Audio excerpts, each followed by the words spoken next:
better kasi ang CONCON than CONASS. Constitution through election of members of the Constitutional Convention. The amendment or the revision of the Constitution will result to the improvement of our law.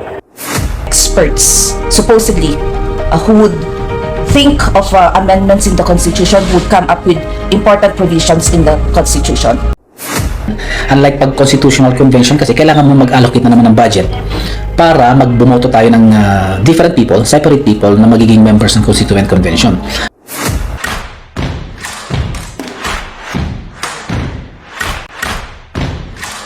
Some senators are open to discuss charter Kakayanin change. pa ba na maisabay ang pagpili ng CONCON delegates? Constitutional Convention. Constitutional Convention. Itinutulak kasi ni Digong ang CONCON is the federalismo. most expensive.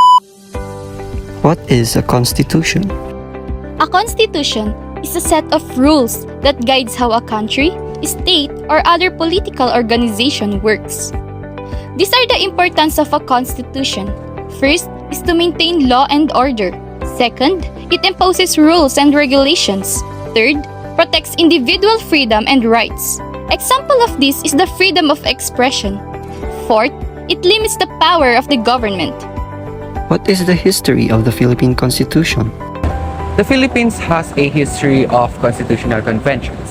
The first constitutional convention took place in 1934, where delegates were tasked with drafting a constitution for the newly established Commonwealth of the Philippines, until it was replaced in 1973. In 1971, another constitutional convention was held to draft a new constitution under the administration of President Ferdinand Marcos. The resulting document, known as the 1973 Constitution, introduced a parliamentary system and granted broader powers to the president. This constitution was eventually abolished in 1986 following the People Power Revolution. The most recent constitutional convention in the Philippines was held in 1986, prompted by the ousting of President Marcos and the restoration of democracy. The delegates to this convention were tasked with drafting a new constitution that would reflect the principles of democracy, human rights, and good governance. The resulting document, known as the 1987 Constitution. Former President Rodrigo Duterte wanted to have a chacha, or what we call the charter change. There are two modes to do charter change: the Constitutional Convention and the Constituent Assembly. What is a constitutional convention? Yung CONCON kasi it's a mode of amending yung Constitution through election of members of the Constitutional Convention. Ibig sabihin, merong iboboto na mga members ng Constitutional Convention at ang mga maiboboto na to, sila na lang yung gagalaw o sila na lang yung magdi-discuss ng amendments, magpo-propose ng amendments. Pero isasubmit pa rin sa tao in a plebiscite for approval.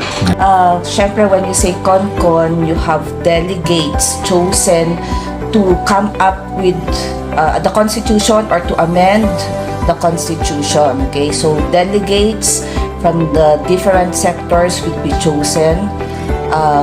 Supposedly, these delegates are experts in their own field. So, kunwari, from the youth sector, from the medicine sector, from the academy, from business sector, all of these would be chosen by the people. What is a constituent assembly?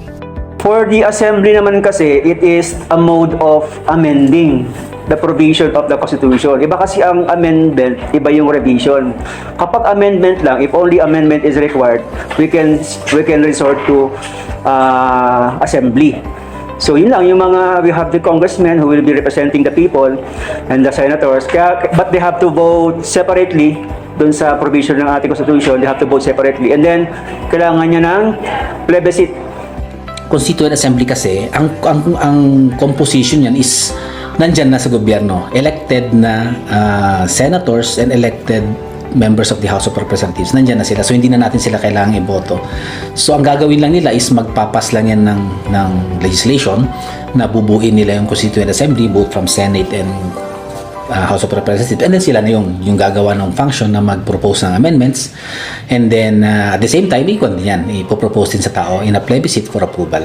What do you think is better, CONCON or CONASS? Whatever is the mode, whether assembly or convention, para sa akin, for me, okay lang. As long as the amendment or the revision of the Constitution will result to the improvement of our laws, at saka yung ating economic progress. Dapat yung Constitution is mag-focus on the economic development. In favor ako sa Constituent Assembly. The reason is more on economics, meaning pag kasi may Constituent Assembly, yung mga magpo-propose ng amendments is nakaupo na sa gobyerno. Naboto na natin yan nung last na elections, ano. So incumbent yan na nakaupo yan na congressmen, nakaupo yan na senators. Unlike so hindi na natin kailangan magkaroon ng separate na election para dyan. Unlike pag constitutional convention kasi kailangan mo mag-allocate na naman ng budget para magbumoto tayo ng different people, separate people na magiging members ng Constituent Convention. But in the long run kasi, kung bumoto ka ng members ng Constitutional Convention, ganun din parehas din yan. Parehong mga tao din lang naman na magpo-propose ng mga amendments sa Constitution, but yun nga, it's more on economics, mas makakatipid ang gobyerno natin sa Constituent Assembly kasi nandyan na sila, hindi na natin kailangan bumoto ulit. Better kasi ang CONCON than CONASS. Okay? Kasi with the CONCON, you have experts, supposedly, who would think of amendments in the Constitution, would come up with important provisions in the Constitution. I repeat, the key word here would be experts in their own field. Are you in favor of implementing CONCON along with the barangay and SK elections? Para sa akin, mas maganda yun kasi less expenses. Hindi na naman natin kailangan ng another election for CONCON. Medyo short na yung time considering ang COMELEC is in the preparation natin for barangay elections. And then kung isasama mo ngayon yung election ng members ng Constitutional Convention, may mga kailangan tayong baguhin like printing of official ballots, kailangan natin ng separate budget kasi kailangan ng additional training sa mga members ng Board of Election Inspectors, kailangan natin ng massive na information drive kasi kailangan natin turuan yung ating mga botante. As much as possible, yes. Kasi kung research nga, kailangan updated or in present times yung mga RRL mo, dapat yung laws din natin. Hindi kaya because of most of the people or most of the population, hindi nila alam about this. Kaya kailangan mo munang thorough information and education campaign so that the people will be aware ano ba itong pinaglalaban nilang amendments or revisions sa the Constitution. Makakabuti ba ito so that the people will know should we before a plebiscite can be held, alam nila kung sila iboboto ba ng yes or no. Baka naman they will just rush everything and then the result will be on the disadvantage of the people. It's actually a need right now to have this na parang wag na nating patagalin kung kailan na tayo magkakaroon ng CONCON kasi kung the more na tumatagal, the more that our government leaders, but not all, the more that they will have excuses or reason not to push through with it kasi the more na nade-delay, parang mas nahihinder din yung progress ng isang country in terms of changing or amending things. It's not really the time for us to have a charter change kasi kaya yung magkaroon ng CONCON hindi pa napapanahon or siguro iba pa na yung pagtuunan ng pansin. Isang rason kung bakit hindi maituloy-tuloy ang Constitutional Convention ay malaking pondo ang kailangan. Ayon sa estimation, kapag isasabay ang CONCON sa eleksyon ng barangay at SK, ay 331 milyon ang magagastos. Ngunit, kung ito ay magkakaroon ng sariling eleksyon, ay 28 bilyon ang pondong kakailanganin. Habang ang CONASS ay mas mura kaysa sa CONCON na humigit kumulang 30 milyon hanggang 13.8 billion pesos ang magagastos. Aligned with the present time, is it practical to have a constitutional convention?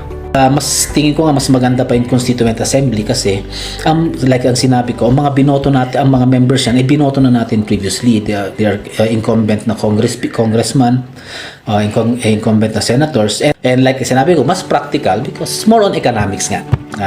Yung gastos, consider hindi naman mayaman ng Pilipinas, sayang din yung pera na magagamit.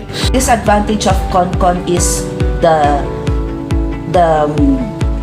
budget that will be allocated. Advantage ng CONASS, yung staff na ng mga congressmen and senators, sila na rin yung magiging staff dun sa CONASS. Okay. Pero, again, let me say this, we're talking about expertise. Charter change is essential as they address outdated provisions, enhance institutional and governance reforms, promote economic growth and foreign investment, and encourage decentralization and regional autonomy. However, charter change is a complicated and highly contested issue. There are various viewpoints on both the potential, advantages, and risks of such changes as well. Whichever method the government chooses to use, we hope it will be for the benefit of the Philippines and its people.